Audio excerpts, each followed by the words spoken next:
Hello, everybody. I wanted to go over the long-awaited residential listing agreement changes that are coming out June later on this month. I was able to get a copy of the draft of what the listing agreement will look like. So this is pretty much 99% what it's going to look like. I'm sure there's going to be maybe a little change, tweak here or there, but this is pretty much it in a nutshell.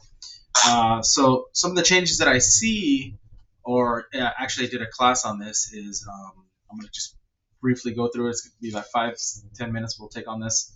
But I know you're all going to have a lot of questions, so we'll go over it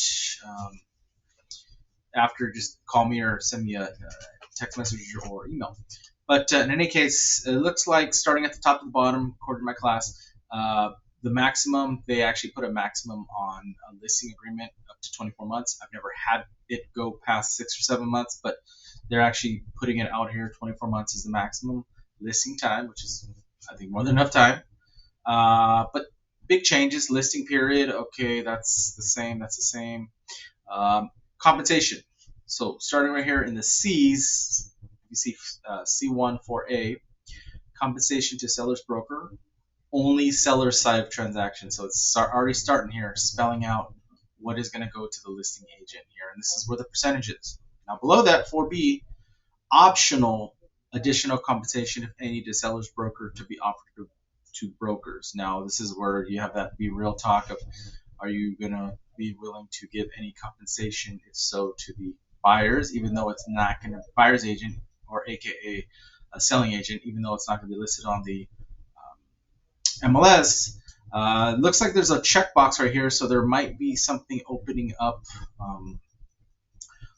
The way zip forms works is if there's a checkbox, most of the time there's another disclosure or something that pops up. So I don't know if it does, because I had a paper version, so I don't have the electronic version, so I don't know if something's going to pop up, but it's right here nevertheless, checking here the percentage that you're willing to offer. And then also too, C3, this is an interesting one, was additional compensation to seller's broker, which is the listing agent, if buyer is unrepresented. So this is basically spelling out like, hey, if you're going to do both sides, what is a buyer, seller going to give you? Is it going to be, that, like say 4B, you put 2.5%, is it also going to be in C3 2.5? So these are getting more in detail and in depth of what, letting the seller know what they will be paying in compensation. The next box, 4C2, if the same individual agent represents both seller and buyer, the total compensation. So basically, it's another way of spelling out to the sellers what is the total compensation if you're going to be doing both sides. 4C1 is new right here. There's nothing to check. It just spells out total compensation. It just basically another redundant spelling out of how much commission that the sellers will be paying, whether it be just if they're represented both sides or just one side. Here we go. Let's see. Continue right to compensation broker identified. That's the same. Optional seller concessions. That's a new one. Checkbox. Seller authorizes broker to put in the MLS that the seller is willing to consider offers asking for concessions with blank a percentage of the purchase price or blank.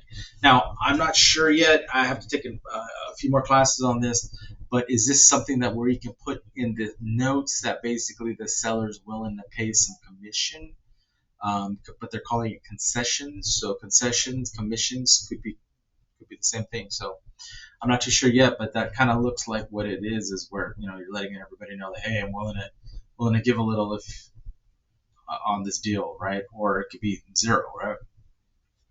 Let's see here. Let's scroll down the next page. G. Let's see. G. Everything looks the same here. Buyer broker compensation advisory form. That's going to be. I'm going to open up that form in a minute. But let's see here. G2. Here we go. Buyer supplement offer letters. Buyer. This is another new one too. Seller instructs broker not to present letters, or checkbox. Seller instructs broker to present buyer letters. These are those letters that we've been kind of taught to put in on all our offers as a buyer's agent, to let the listing it or seller know a little bit about the buyer. So now you can check in there if they're willing to accept them or not. So now it's in there. Seller instructs broker not to take any photographs in marketing except by MLS rule. MLS rule is 1 picture minimum. Here, this is new too. This is all new. MLS instructions regarding photographs. Visitors are not restricted from taking pictures of the property or checkbox. Seller instructs brokers include MLS terms that only persons preparing appraisals or inspection reports may take pictures of the property. This is going to be big for people that are doing content, right? If the seller doesn't want anybody else maybe taking pictures or videos, I'm assuming videos as pictures, that would be there. Exceptions to ownership title, that's new. I don't know exactly what they're intended there, but exceptions to ownership titles right there. Replacement property, okay, cool. Opting out, that's the same. So compensation to broker, this is again number 4, just redundantly spelling out the commissions, how the paying for the listing agent, paying for any other compensation to a buyer's agent, dual agency. I mean, this is really spelling out to the seller everything with commissions. It's long. 4 goes down A, B, C, D. Compensation terms. I'll let you all read that. But basically, in a nutshell, it's all about commissions, additional compensation terms. I mean, it's in here, so it's going to be spelled out to the sellers that they do not have to pay a commission to another agent other than the listing agent. But this is new. Also, the box here, benefits of using the MLS. In fact, so basically, it's giving them why they should list it on the MLS with us. Cooperating. Let's see here. Cooperating policy, nothing changed there. Okay. Presentation of offers, that looks a little different here. Number B. Here we go here. MLS data, seller representation, seller represents that list otherwise writing and aware any notices. Broker's responsibilities. Presentation offers. It's just methods of presenting the offers and all offers to the seller. So it's spelling out that they need to either submit all of them, or they don't have to present all of them at the time they receive the offer. Here we go. Seller is advised that the practice of many buyers and their agents of including a buyer's letter with any offer to try to influence the seller to accept the buyer's offer. Buyers may include photos and videos. So this is another one of presenting one of those cover letters. So they're being pretty big on that one, whether the seller wants to or not accept that. Unrepresented buyers, dual agency. This is all right here. It's letting them know if the listing agent doesn't explain to them that depending on circumstances, they may be acting as dual agents. Let's say on an open house, somebody comes in without an agent. But then there's also D right here, unrepresented buyers. If a buyer is interested in viewing the property, he doesn't have an agent, but doesn't want to work with another broker, he is not represented. There's another disclosure that has to come up with that one. So I guess they don't have to be represented, which is funny because the listing agent is going to end up doing both sides anyway, right? Termination of relationships. Okay, that's going to go by the date of the listing expiration. Okay, scrolling down. This looks the same. This was the same.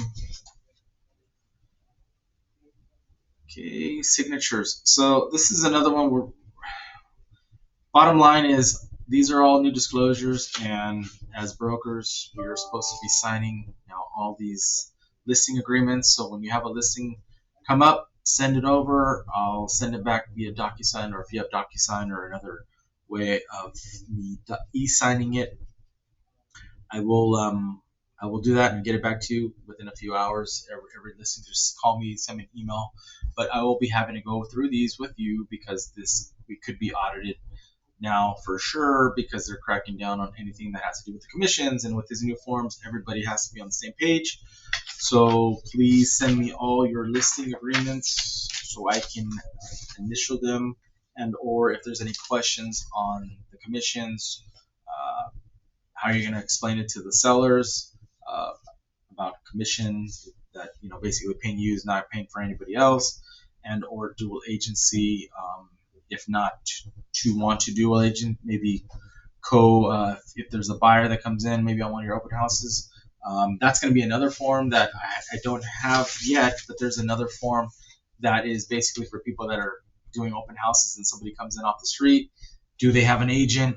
We're basically logging that one. So, and that could turn into a buyer for you. But then if you choose to use another agent, maybe in the office, to be the buyer's agent and work something out, so there's no dual agency, that might be something there. So that is, in a nutshell, the residential listing agreement that will be coming out.